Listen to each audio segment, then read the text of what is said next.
এখানে আকিমুস সালাত নামাজ কায়েম করো তারাফিয়ান নাহার অর্থাৎ দিনের দুই প্রান্তে ওয়াজুলফা মিনাল লাইল এবং রাতের প্রথম অংশে। যদি নামাজ কবুল হয় তাহলে বাকি সমস্ত আমল কবুল হবে, আর যদি নামাজ কবুল না হয় তাহলে অন্য কোনো আমল কবুল হবে না।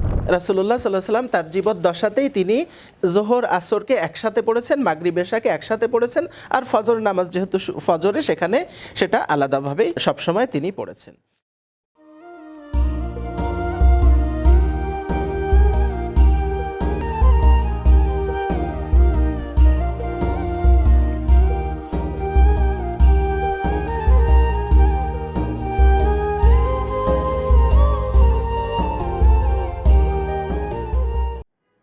আউযু বিল্লাহি মিনাশ শাইতানির লাঈনির রাজিম। বিসমিল্লাহির রহমানির রহিম। লা হাওলা ওয়ালা কুওয়াতা ইল্লা বিল্লাহিল আলিয়্যিল আযীম।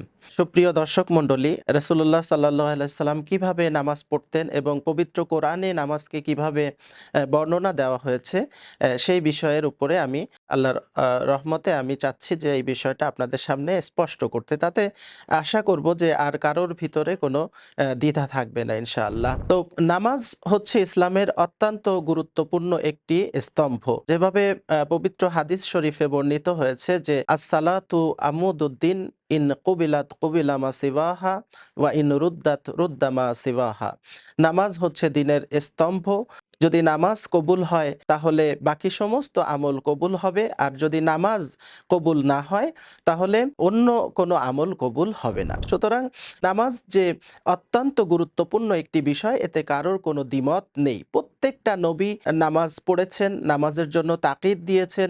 হযরত ইব্রাহিম আলাইহিস সালাম আল্লাহর কাছে দোয়া করেছেন, হে আল্লাহ, তুমি আমাকে এবং আমার পরিবারকে নামাজি বানিয়ে দাও। হযরত ঈসা আলাইহিস সালাম বলেছেন, হে মাওলা, আমি যতদিন বেঁচে থাকি যেন আমি নামাজ কায়েম করি। তো সুতরাং সমস্ত নবীদের মিশন ছিল নামাজ কায়েম করা।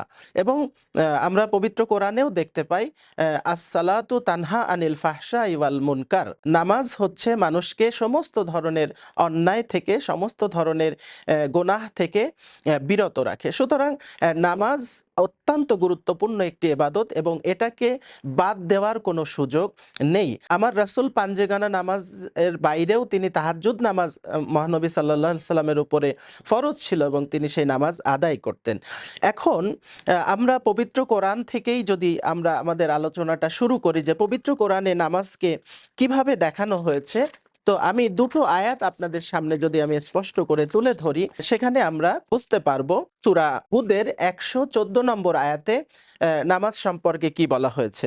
আকিমুস সালাত তারাফিয়ান নাহার ওয়া যুলফাম মিনাল লাইল। তো সূরা হুদের এই আয়াতে আমরা দেখতে পাচ্ছি নামাজের কয়টা ওয়াক্ত বর্ণনা হচ্ছে। এখানে আকিমুস সালাত নামাজ কায়েম করো তারাফিয়ান নাহার অর্থাৎ দিনের দুই প্রান্তে, ওয়াজুলফাম মিনাল লাইল এবং রাতের প্রথম অংশে। তাহলে এই যে পবিত্র কোরআনও কিন্তু সূরা হুদের 114 নম্বর আয়াতে আমাদের যে নামাজের কথা সেখানে বলা হচ্ছে, সেটাও কিন্তু তিনটা ওয়াক্ত আমাদেরকে বলা হয়েছে।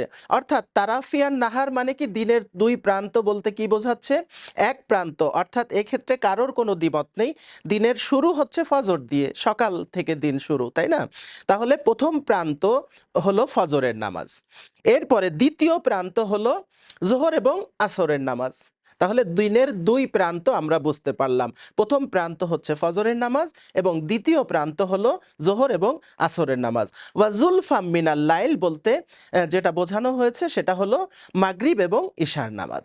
সুতরাং আমরা যদি পবিত্র কোরআনেও দেখি তাহলে নামাজের যে সময় নির্ধারণ করা হয়েছে সেটা কোরআনে কিন্তু তিনটা সময়কেই উল্লেখ করা হচ্ছে।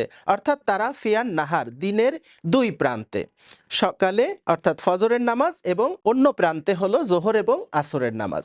এখন এটাকেই আবার সূরা ইসরার ৭৮ নম্বর আয়াতে আল্লাহ আবারও বলছেন যে আকিমুস সালাত লিদুলুকি শামস ইলা গাসাকিল লাইল ওয়া কুরআনিল ফাজর।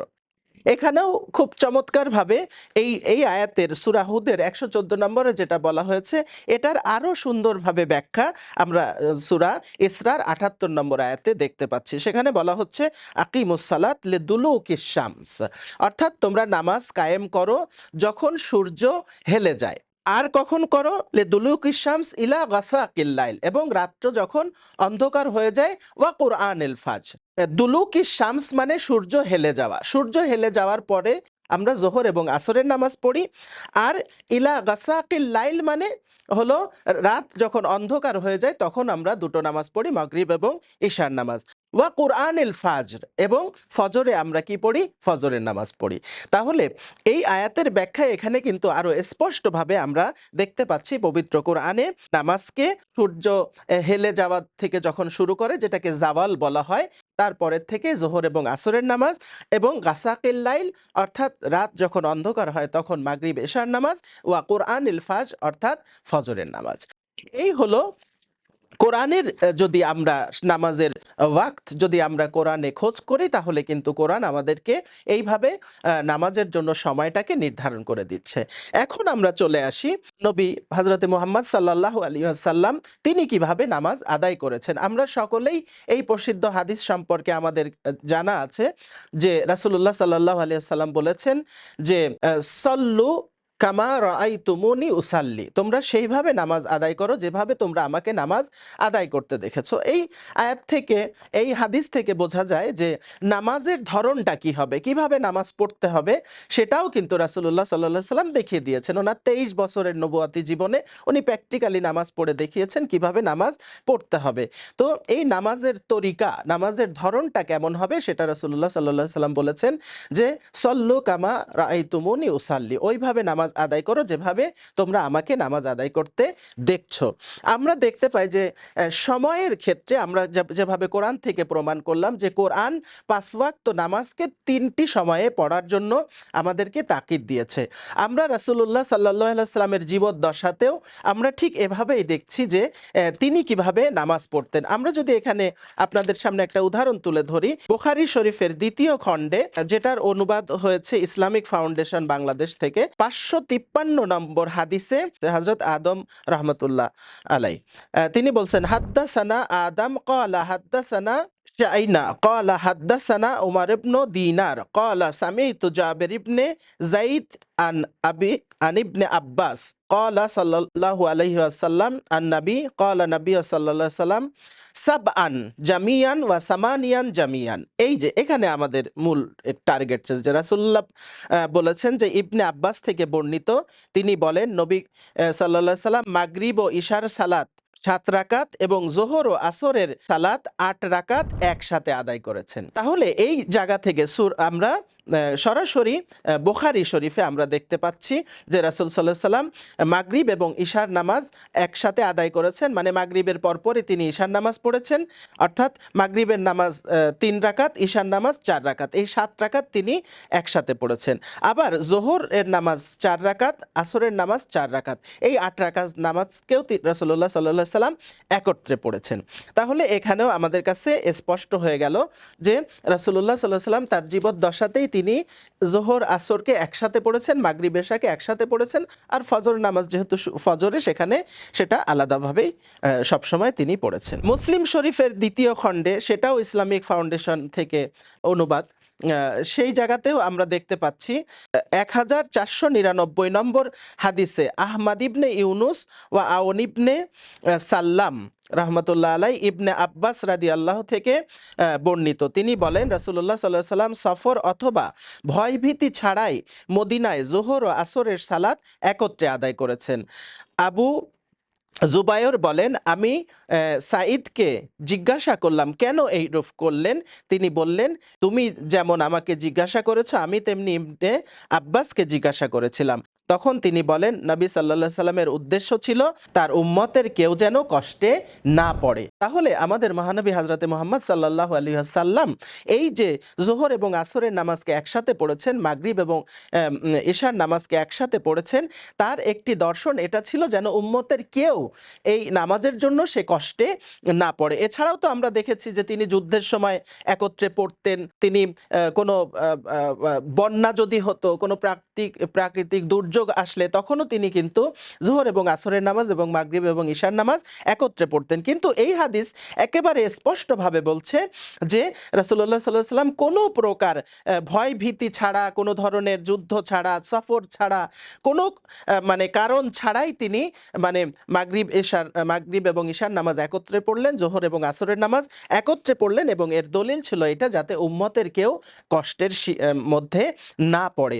তো সুতরাং এটা রাসূলুল্লাহ এই ছাড় কোথা থেকে পেয়েছেন? রাসূল নিজেও কোরআন থেকে। কেননা কোরআন কিন্তু নামাজের জন্য এই ৩ ওয়াক্তের বিষয়টি বলেছে। ৫ ওয়াক্ত নামাজ কিন্তু ৩ বারে এটাকে পড়ার যে সুযোগ সেটা কিন্তু আল্লাহ পবিত্র কোরআনে দিয়েছেন, এবং আমার নবী করিম সাল্লাল্লাহু আলাইহি ওয়াসাল্লাম তিনি যেহেতু রাহমাতাল লিল আলামিন, তিনি সমস্ত সৃষ্টির জন্য রহমত স্বরূপ এসেছিলেন, এই কারণে যাতে উম্মতের জন্য কষ্ট না হয় সে কারণে তিনি এভাবে নামাজ আদায় করলেন। তো এটা মুসলিম থেকে উদাহরণ দিলাম, এবং সর্বশেষ মুয়াত্তায়ে মালিকের প্রথম খণ্ড, এটাও ইসলামী ফাউন্ডেশন থেকে অনুবাদ। এখানে একটি হাদিস আমরা দেখতে পাচ্ছি, ৪০৪ নম্বর হাদিসে বলা হচ্ছে, আব্দুল্লাহ ইবনে আব্বাস হইতে বর্ণিত, ভয় ভীতির জনিত কোনো কারণ ছাড়া এবং সফর ব্যতি রেখে রাসূলুল্লাহ সাল্লাল্লাহু আলাইহি ওয়াসাল্লাম আমাদেরকে যোহর ও আসর একসঙ্গে এবং মাগরিব ও ঈশা একসঙ্গে পড়াইয়াছেন।